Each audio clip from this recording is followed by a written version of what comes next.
চাইলে কম হয়, না চাইতে এত কিছু দেবে, তুমি রাখবার জায়গা খুঁজে পাবে না। ঠিক আছে স্বামী, আমি কথা দিলাম আমি আর কোনোদিন কিছু চাইবো না। মোহিনীর কান্না দেখে ভগবান বাধ্য হয়েছিল মা সন্তান দিতে।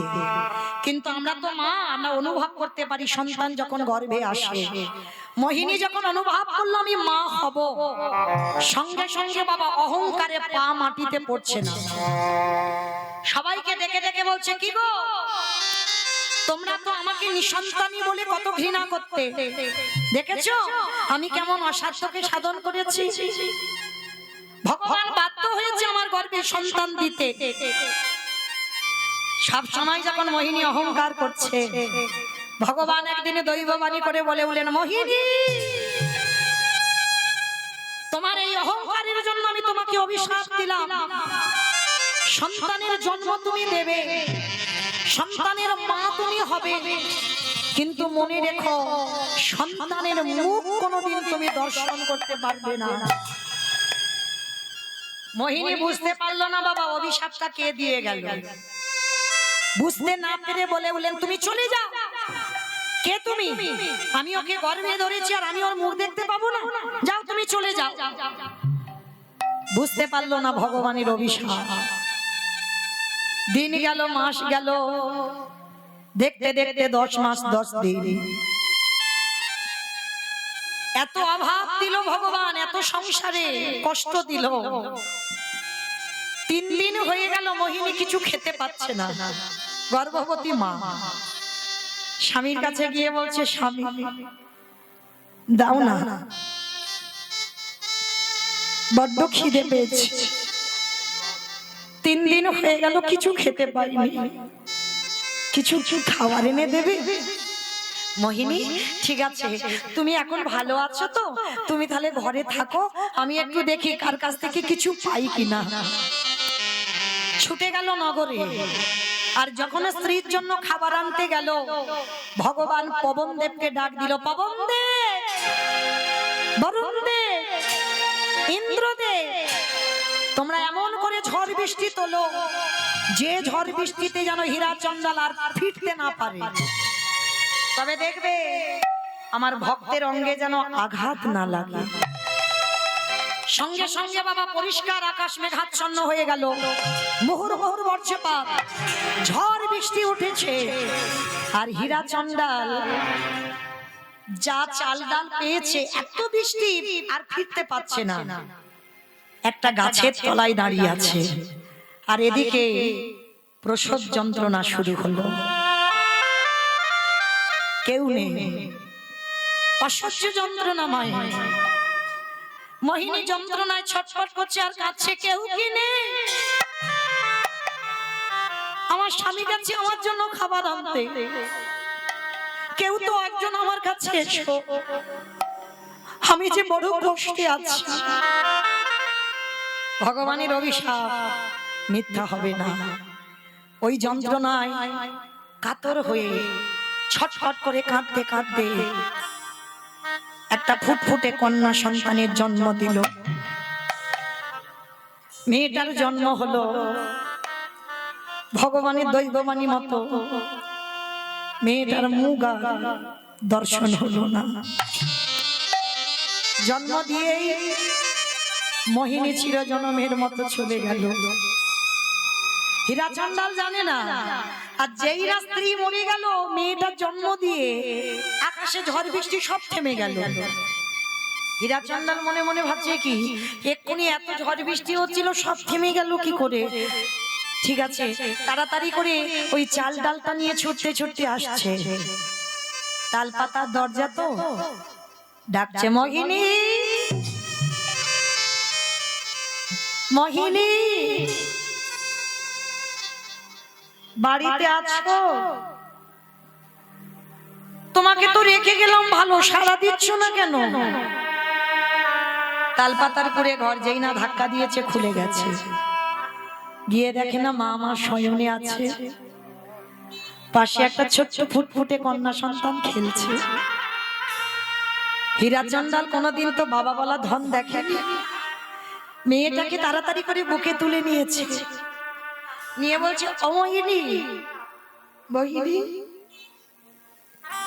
তুমি বলেছিলে না তোমার একটা কন্যা সন্তান হোক, দেখো ঠিক তোমার মতো দেখতে হয়েছে, তুমি একবার তাকিয়ে দেখো আমার দিকে। কিন্তু তুমি তো কোনোদিন এত ঘুমিয়ে থাকো না, চুপচাপ আছো কেন মোহিনী? যেই না অঙ্গটা স্পর্শ করছে, অনেকক্ষণ আগে প্রাণটা চলে গেছে, দেহটা শীতল,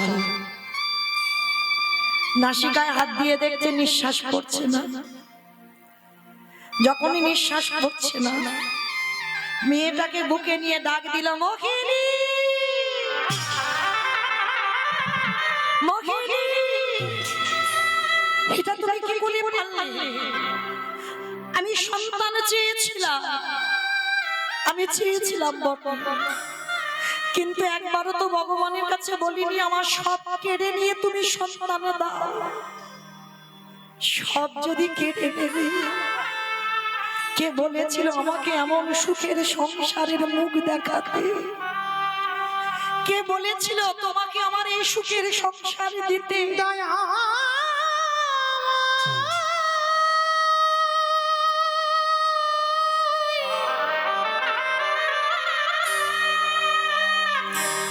যে জন তোমায় ভালোবাসে,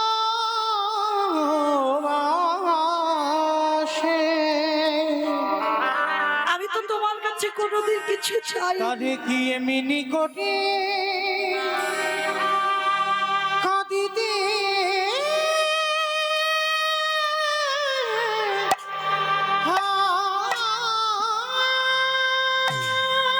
ফিরিয়ে দাও তুমি আমার সুখের সংসার। আমি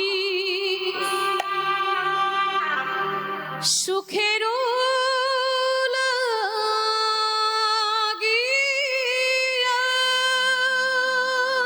ফিরিয়ে দাও, ফিরিয়ে দাও।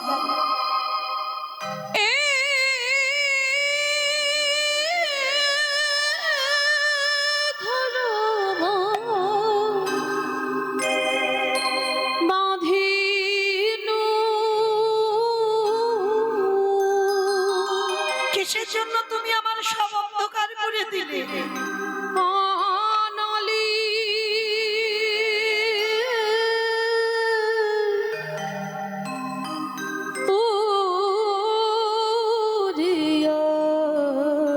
ফিরিয়ে দাও।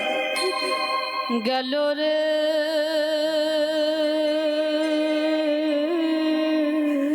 আমি তো তোমার কাছে রাত সুখ কোনোদিন কিছু চাইনি, কিছু চাইনি। অনলে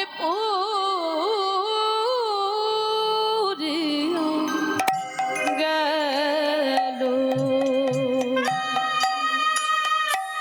কিসের জন্য কেড়ে নিয়েছো? ফিরিয়ে দাও। ওই একদিনের বাচ্চাকে আমি কি করে বাঁচাবো? ও কি খাবে তুমি বলে দাও।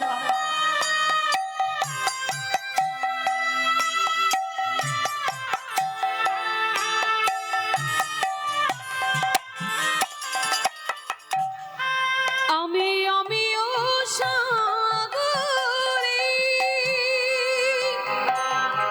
ফিরিয়ে দাও। সেনা করিতে আমি ও সাগরে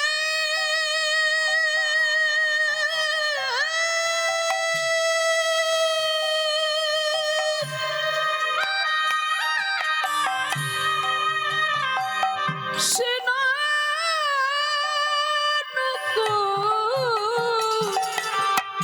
করিতে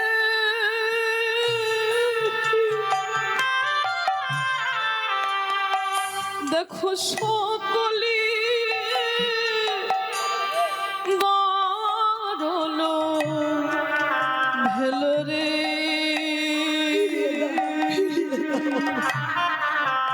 সকলি গরল ভেল।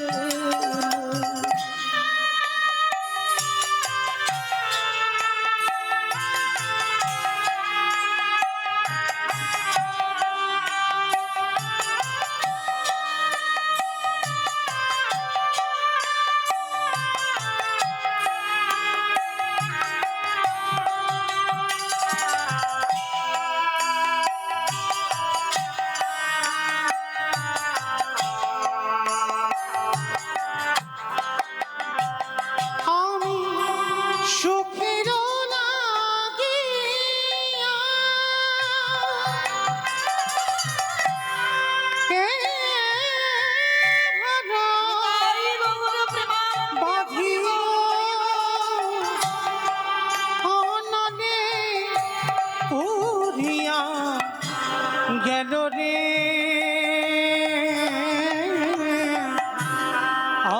নদী পুরিয়া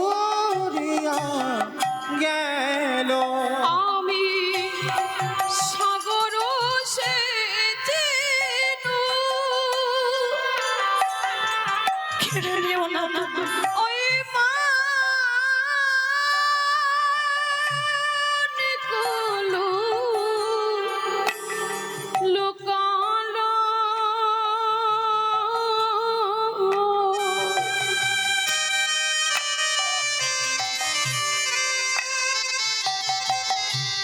এই অভাগিনী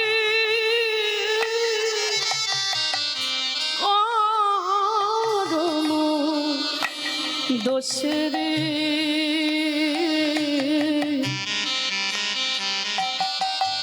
এই অভাগিনীর করম দোষে আমি সুখের লাগিয়া বিধির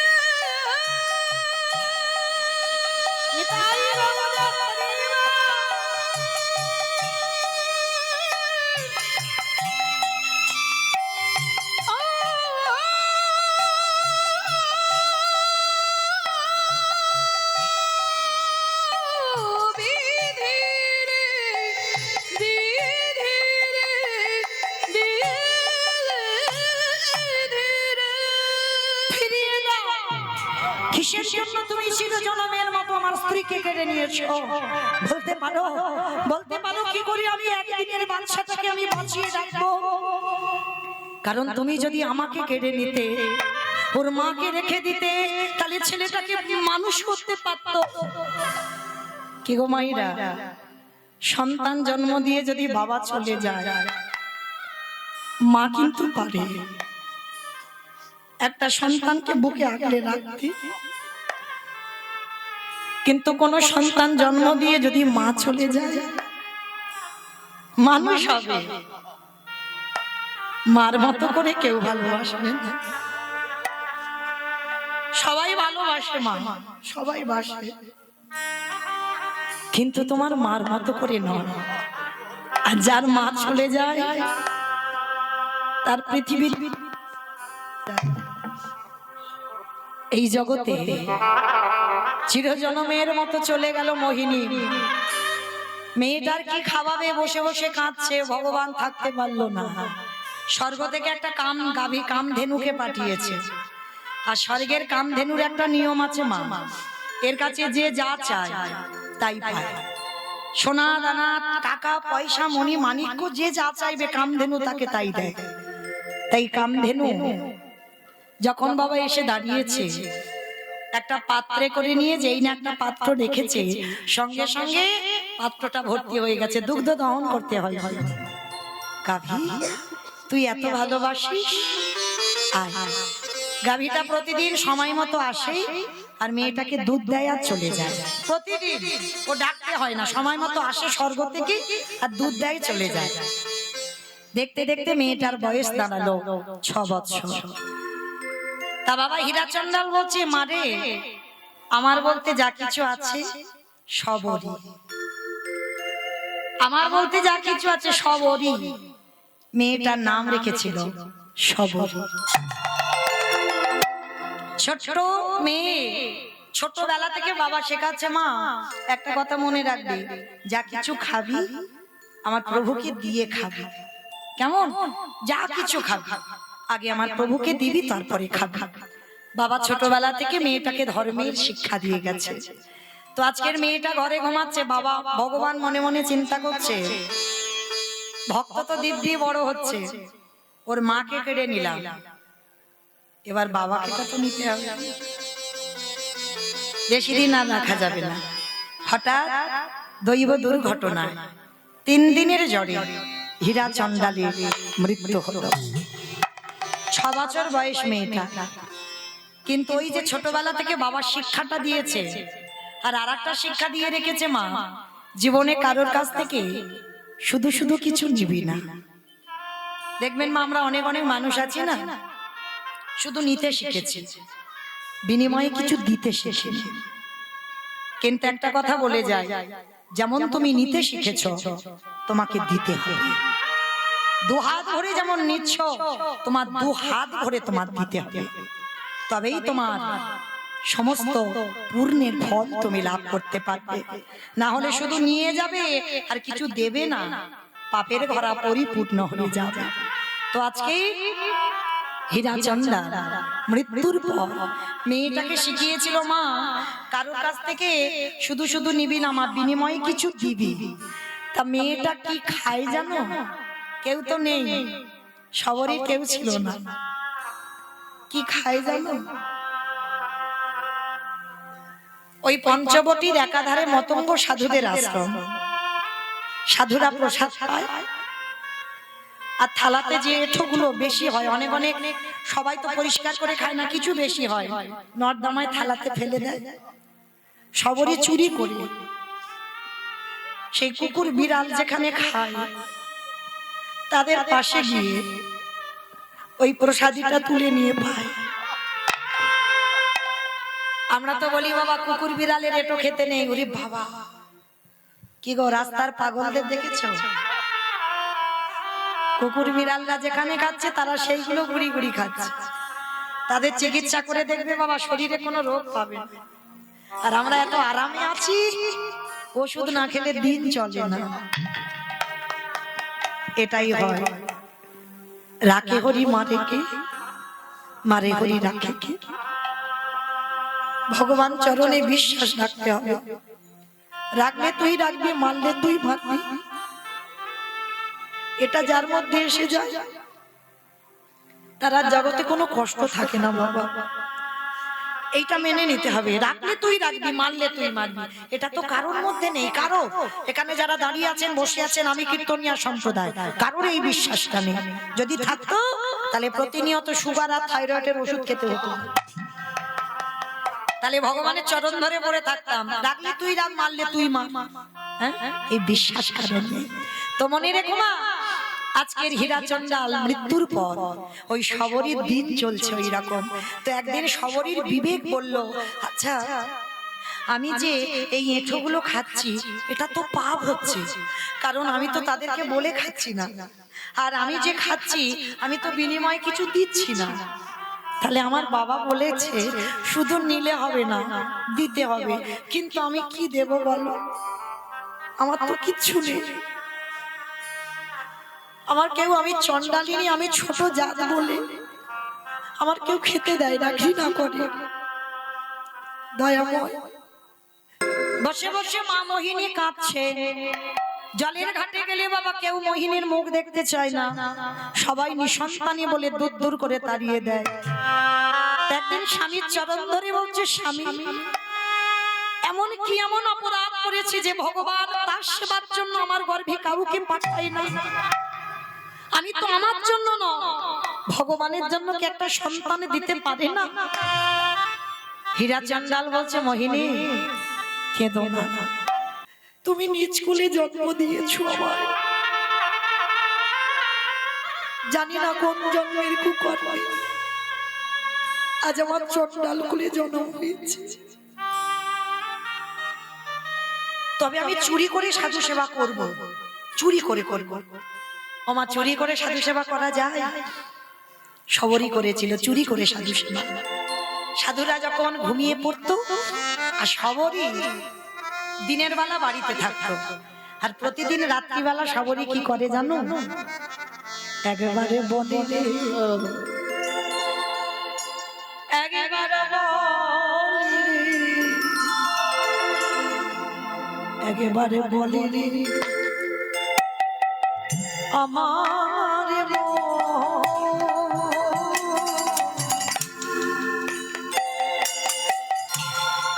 কতদিনে পাবি রে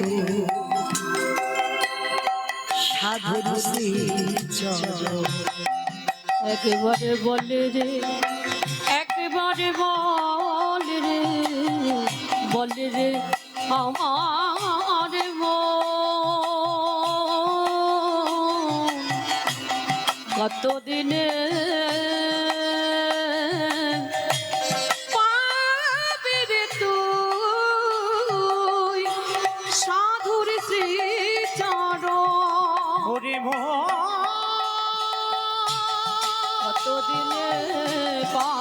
গেছে ওরে সাধুর ওরে সেই